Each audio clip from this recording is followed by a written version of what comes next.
Hi, I'm Jim Dodge, trustee here in Orland Park, and this is another edition of Veterans Voice.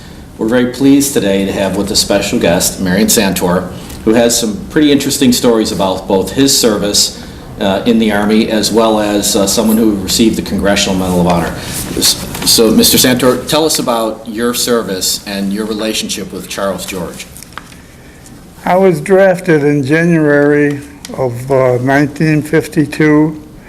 I had 16 weeks training at Fort Knox, Kentucky, and then about 8 of us went to Camp Breckenridge for leadership school. Us 8 were sent to Korea, and the other part of the whole company was sent to Germany. So on the way, I left from Seattle, Washington, and went into Hokkaido, Japan, the northern part of Japan, which I understand Russia is only about 5 miles away from that tip. It's close. Yeah. And I was like a ship guard, where all the food and ammunition and supplies was brought in, and we had the katusas. They were the Koreans. Okay. Katusas would empty it, and I remember one incident where they tried to sneak some home for themselves, and I caught them, and I was a little aggravated and told them, listen, our guys on the front line need this. You don't need it, and if you do need it, you go ahead and pay for it. So from that time on, they knew, don't goof with me. Good, good. Because this is for our people, all our troops. Then in Busan for a couple of days. After that, went on a deuce and a half, which is a truck, up to the front line. And on the way there, we stopped at one of the places where we had a bite to eat. And there was barbed wire naturally all around the whole place over there. And little kids, 3, 4, 5 years old, running in. We'd eat our food in the mess gear, and then we'd dump it in these garbage cans. And even if you smoked, you put it out in your mess gear. And anyway, you dropped it into the garbage, and these little kids would come with coffee cans and slurp up that food and run with that food. From that day on, I said, oh my God, little kids have to go through this too. They must have been starving. The young kids and people in our country don't know how fortunate they are. That's the way I thought that day. Seeing these little kids, 3, 4, 5 years old, and then naturally some of them coming and asking you, gee, you want to go with my mother? You know, anything to make money so they could eat, and that's what they're looking for. Then, as we went forward up to the front line, it was dark already. But the Chinese knew we were there because they started slamming us with mortar rounds before we even got into the trenches. There were a few of us that were dropped off right there at Charlie Company of the 45th Infantry, 179th, 45th Division, 179th Infantry. Then from then on, that was it. We would do quite a few different things. Every day something different. We'd have maybe trench guard. Then we'd have a contact patrol. There were about 11, 12 of you. You went out until you made contact with the enemy. Ambush patrol another day. You'd go out and set an ambush to capture the enemy. Then we also would have listening posts. You were in no man's land between your front line and enemy front line. Only 2 of you. And then closer to your line was the outpost. In other words, the listening post would let the outpost know that the enemy's here, and then the outpost would let the company know. So everybody from the company. But the way I always looked at it, hey, if the listening post is only 2 guys, there's not going to be nobody left, let's face it. And the same with the outpost, there'd be nobody left. Then, on November the 30th, 1952, we got meals, whatever we wanted, good meals, everything. We left our line about 4:30, 5 o'clock, it was dark. Went through where we were trained, because a few days prior, we were trained with the same terrain of where the enemy is, where we're going. We were trained over here, so we know who's going to go where and so forth and so on. And Charles George, myself, and Armando Ruiz, R-U-I-Z, we were all, us 3 were together. Sergeant Raymond, who was killed in action, he was killed immediately, he was with another group on another side. Now, the enemy trenches, they go different ways. They go this way, then all of a sudden they could turn and then go back this way. That's the way the enemy trenches were. And let's see. Anyway, okay, after everything went on, it was like the 4th of July where it's dark, real dark.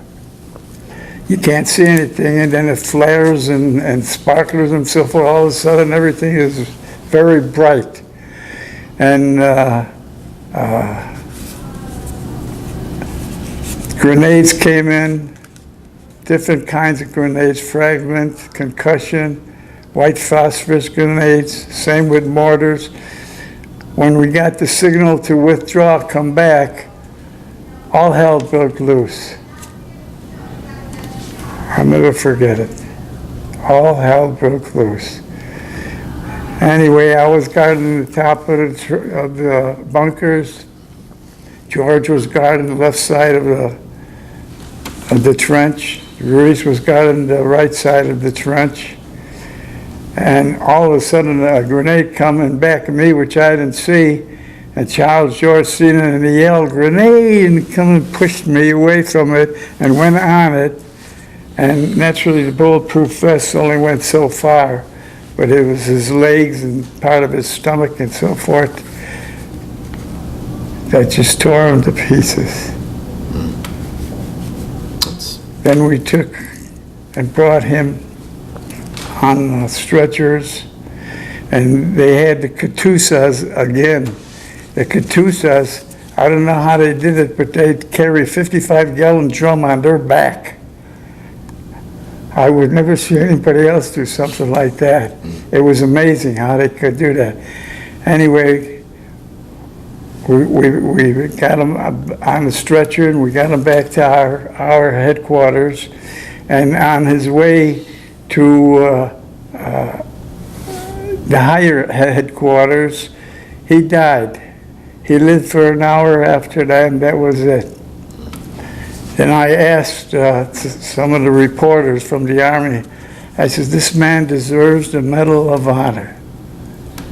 I said, that's what I told him. And then I found out that they were just going to give him the Distinguished Service Cross. And I says, that's bad. He took his own life and saved my life. And I believe that things were to happen the way they happened. I remember telling my folks at home that it's as though somebody had a cape in front of me and would seeing the grenades and so forth that were going off, that how I only got away really with just getting my shoulders and back with white phosphorus, Willie Peters, what they call it, white phosphorus. And anyway, after that, that was it. And then they changed it and gave him the Medal of Honor. And his folks got the Medal of Honor. And from that day on, I guess they were trying to get in touch with me. I went back home, I got married, I raised 7 kids, and I wasn't really concerned. The war was over with me, but naturally every November 30th, which not one has gone by yet, the first thing I do is go to church. I thank my God for bringing me home, and I thank my God for everything, that Charles George is with our Lord. I pray for him, Sergeant Raymond, all the guys that were over there at the time, and all the guys people that are in combat. And that's about it. No, that's it's a very American story. So thank you. Question for you: how badly were you injured? Because most people don't know white phosphorus is meant to burn. Yeah, well, I was told if you didn't get it out, it goes through and comes back out the other end. The white phosphorus. That's what I was told. I'm not a... But you were injured. Oh, yeah. You were injured in that fight. Yeah, no, it's an injury, that's true. But I don't know, how fast it takes for it to go through to burn the way I was told. But I was grateful that they put it out. No, that's so thank you, and obviously thank you for George, right? He saved your life and saved the life of others. Right. And I think it speaks volumes of you and your generation that you remember why we were there, and to be grateful both to God and to those troops who sacrificed themselves. Right. So, what was it like coming back to America? What was the mood of America back then when you returned from the Korean War? Well, one thing I'll never forget. My uncle owned a little restaurant in the neighborhood. Mm-hmm. And there was one individual in there that was aggravated because the company he worked for made the bulletproof vests. And they slowed down, they stopped it. And he come out and says, right in the restaurant, I wish this thing would start again in Korea, because it was a ceasefire already, that took place. And I was home on a furlough, and I was so mad. So you were still, when furlough, you were still in the service, you were home on a break. Right. I was so aggravated, I was ready to go up to him and do something. I see your hand going back now, even now. Yeah, for even thinking something like that. He doesn't know what it's like out there. The bulletproof vest, yeah, it helps you. Right. So far, that's it.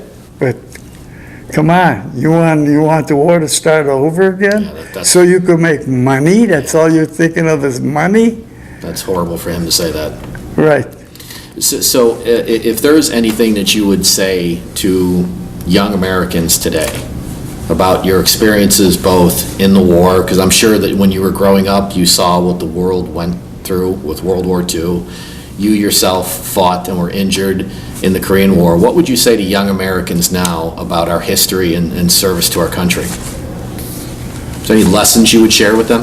Just like what I told one of the reporters out there, just like what President Kennedy says, ask not what your country could do for you, but ask what you could do for your country. That's a great lesson. I believe in very much. Thank you. And then also about no man has greater love for his fellow man than the one that lays down his life for him. It's encouraging that your service was recognized, as was, Mr. George, for his service and what he did for Right. his brothers in arms in Korea. So, Mr. Santor, thank you so much. Thank you for the service, and thank you for the time, and thank you for sharing. And I thank you. You're very welcome. Thank you.